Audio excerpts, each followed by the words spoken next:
guidance. You're asking Allah subhanahu wa ta'ala for His guidance. So you put your hands and cup your hands to Allah. There are 5 different ways the Prophet used to raise his hands in dua. The first is that he would bis-sabbaba, pointing with his tashahud finger. And this was done when he was given admonitions and khutbahs and sermons. When he was standing on his pulpit, he would make his dua with the sabbaba. And this is called raf'ul yad in dua, raising your hand in dua. The second way of making dua that the Prophet would raise his hand was by pointing his palms to the sky. And this is dua al-istisqa. The Prophet ﷺ would ask for rain and bring the rain down with his hands like this. This is from the sunnah of the Prophet ﷺ. This was a form of making dua for istisqa. The third was putting his hands again and asking Allah to separate the clouds. And this was dua bi raf'il yadayn. He would put his palms to the heaven. Oh Allah, stop the rain. Allahumma hawlana wa alayna.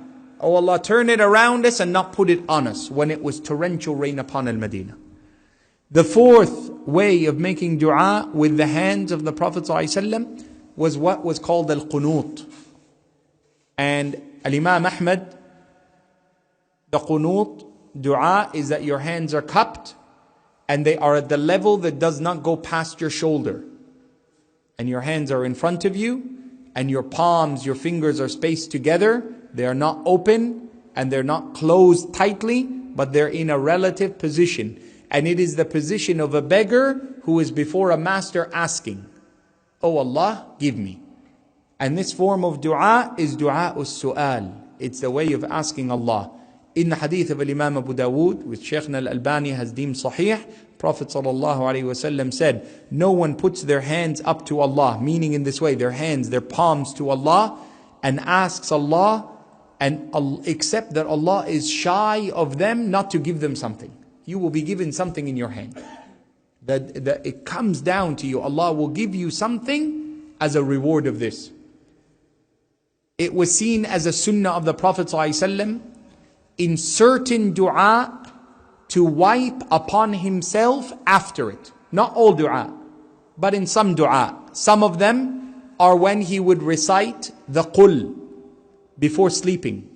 قُلْ هُوَ اللَّهُ أَحَدْ قُلْ أَعُوذُ بِرَبِّ الْفَلَقِ قُلْ أَعُوذُ بِرَبِّ النَّاسِ, reciting Ayat al-Kursi, and in one riwayah that's in Sahih Muslim, reciting the 7 Fatiha, 7 times al-Fatiha, فَيَنْفُث, breathe in his hand, and he would pass his hands over all parts of his body that were not covered.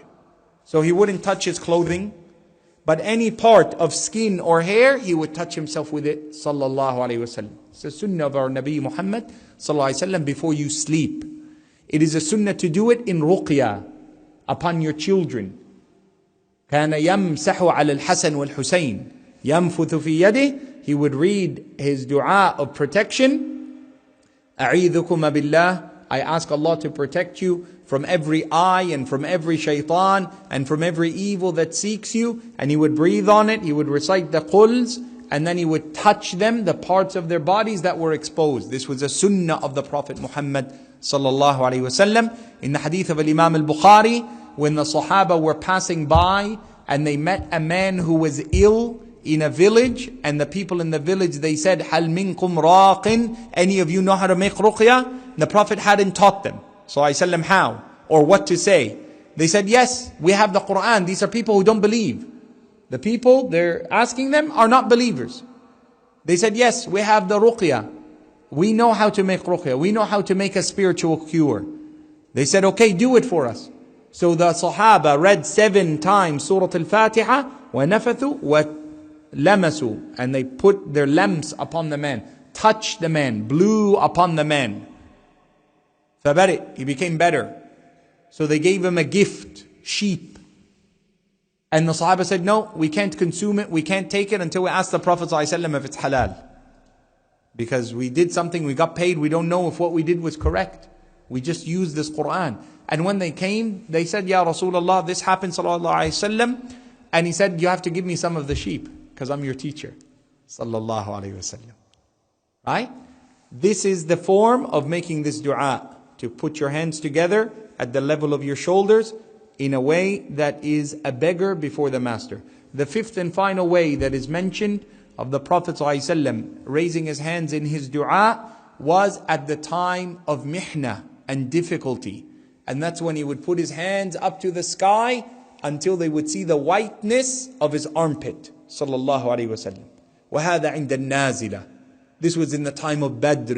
It was very, in a time where, Ya Rabb, وَيُنَاشِدُ رَبَّهُ. Asking Allah subhanahu wa ta'ala. Hands fully extended to Allah Azza wa Jal. That is not common. It's not something you do every day. That is at a time of need, where you have no one but Allah. The Prophet ﷺ mentions it in the hadith of Sahih Muslim, where he says that there was a man who was traveling in the desert, and his mount, his horse, his camel ran away with his food, his water, his sword. He's going to die in the desert. فَرَفَعَ يَدَهُ إِلَى السَّمَاءِ.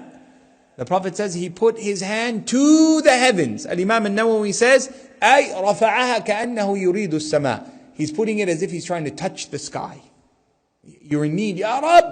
وقال يا رب يا رب. Oh my Lord, oh my Lord. Help me, help me. Right? So this is established in the Sunnah of the Prophet Muhammad